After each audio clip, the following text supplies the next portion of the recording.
dans cette vidéo, on va voir comment bien commencer ces appels de vente. L'année dernière, j'en ai fait plus de 800 et j'ai pu générer plus de 300 000 euros pour l'entreprise pour laquelle je travaille. Donc, c'est un exercice que je maîtrise, que je connais. J'ai pu essayer plusieurs méthodes et là, je vais te donner la méthode exacte que j'utilise maintenant de manière régulière et qui me permet de vraiment entretenir une bonne relation et un bon rendez-vous client avec mon prospect. Pour pouvoir le réussir, il y a une étape à faire avant d'arriver en appel de vente, et c'est la préparation. Durant la préparation, tu peux faire plusieurs choses sous deux types. Déjà, dans un premier temps, tu peux relire la conversation que tu as eue avec ton prospect. Ça va te permettre de te remettre dans le bain de votre discussion avant de débuter l'appel. Aussi, ce que tu peux faire, c'est regarder ses publications pour trouver un élément d'accroche pour pouvoir faire une bonne ouverture. Aussi pareil, sur le même principe, tu peux aussi regarder ses stories. C'est encore plus vrai puisque c'est des stories qui datent d'il y a 24 heures. Donc très facile à trouver une accroche là-dessus. Par exemple, tu peux commencer l'appel par « Hey, salut Brian, ça va? J'espère que tu vas bien. Bon, j'ai vu que hier tu étais à la salle. Ça va? T'as bien récupéré ?» Voilà.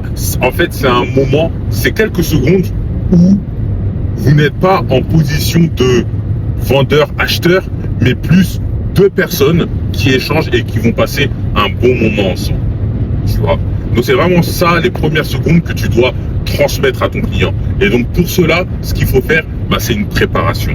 Moi, pour ne louper aucune de mes appels de vente, aucune de mes ouvertures, j'ai une petite checklist que je peux t'envoyer. Envoie-moi un message sur Instagram et je te l'enverrai. Cette checklist, en fait, ça me permet vraiment, avant d'arriver en rendez-vous, d'être beaucoup plus serein et de savoir comment bien débuter mon appel de vente. Ok? Donc, une fois que la préparation elle est faite, durant l'appel de vente, elle se déroule en deux parties. Tu as la partie salutation, où justement, là, tu vas demander comment il va. Tu vas faire le brise-glace. Et après, la seconde partie, c'est là où tu vas regarder le timing et aussi le déroulement du rendez-vous. Donc, la salutation, comment tu vas, Brian? Tu prononces le prénom pour vraiment avoir une certaine proximité avec ton prospect. Le brise-glace qu'on a vu par rapport à un élément de sa story ou de publication sur lequel tu peux, toi, rebondir. Et après, à la suite de ça, tu dis bon, voilà comment va se dérouler notre appel de vente. Dans un premier temps, je vais te laisser la parole. Tu vas m'expliquer ton contexte. Tu vas m'expliquer pourquoi est-ce qu'aujourd'hui on se rencontre et quel est le réel besoin que tu as aujourd'hui, quels sont tes objectifs, quoi. À la suite de ça, si je vois que tout ce que tu me dis fait sens et que j'ai quelque chose à t'apporter, seulement à ce moment-là, je te présenterai mon offre, puisque j'aurais estimé que c'est quelque chose qui est cohérent pour toi. Et donc là, tu prends une position de anti-vendeur. En gros, si je te présente quelque chose, c'est que si c'est cohérent pour toi. S'il n'y a aucun intérêt, si je vois que je ne peux rien t'apporter, on aura juste échangé. Si tu as des petits points bloquants, je t'apporterai la valeur et mon point de vue par rapport à tes éléments bloquants, mais il n'y aura pas de vente à la finalité de cela.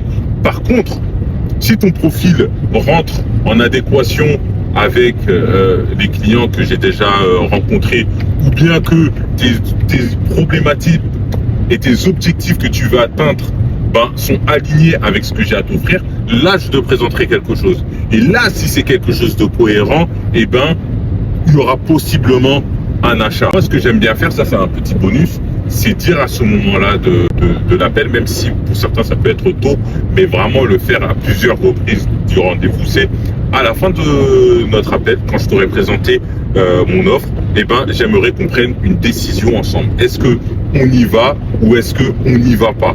Ça, c'est pour éviter à la fin il faut que j'y réfléchisse, il faut que j'en parle à X ou Y personne.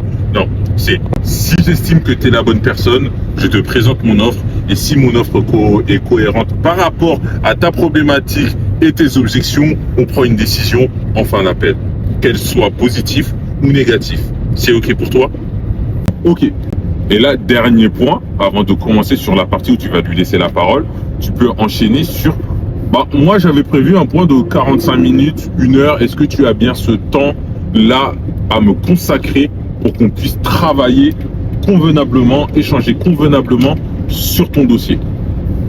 Oui, non. Oui, j'ai assez de temps. Ok, commençons. Tu peux me parler de toi. Ah non, j'ai prévu 25 minutes. Ok, pas de souci. Ce qu'on peut faire, c'est on peut reporter. Est-ce que demain, tu penses avoir 1 heure? Ou après-demain, tu penses avoir 1 heure? Faut que ça se fasse sous les 48 heures, pas plus. Ok, est-ce que demain, tu vas avoir 1 heure ou après-demain maximum? Ben, ouais, c'est possible. Ok, je préfère qu'on prenne vraiment 1 heure. Comme ça, tu as le temps de bien m'expliquer. Et moi, derrière, j'ai le temps de bien t'expliquer ce que j'ai à te donner si jamais on est amené à travailler ensemble. Ok, on fait comme ça. Et là, tu recadres. La personne, quand elle va se représenter en rendez-vous, et ben, elle sait qu'elle est là pour 1 heure. Donc, ça pose pas de problème de reporter si c'est fait dans les 48 heures. Ok, pour vraiment garder cette chaîne du show, cette chaîne de l'envie. Ok, donc voilà comment faire une bonne ouverture. Très important de cadrer la chose, de se préparer en amont. Donc, n'hésite pas à me poser des questions directement sur Instagram si tu as des problématiques sur cette partie-là. Et pareil, si tu as besoin de la checklist, envoie-moi ouverture et je t'envoie ma checklist pour pouvoir bien débuter tes ouvertures de vente. Je découpe tous les éléments, tous les moments importants d'un appel de vente, je les découpe et j'en fais des petites vidéos. Je préfère faire des vidéos qui durent moins de 10 minutes qu'en faire une qui va durer 30 minutes. Je trouve ça pas très productif et puis même on perd un petit peu l'attention. Donc n'hésite pas à t'abonner pour ne rien rater. La suivante, ça va être sur la partie découverte. Comment poser les bonnes questions au bon moment pour avoir tous les éléments possibles pour pouvoir mieux closer derrière. Ok?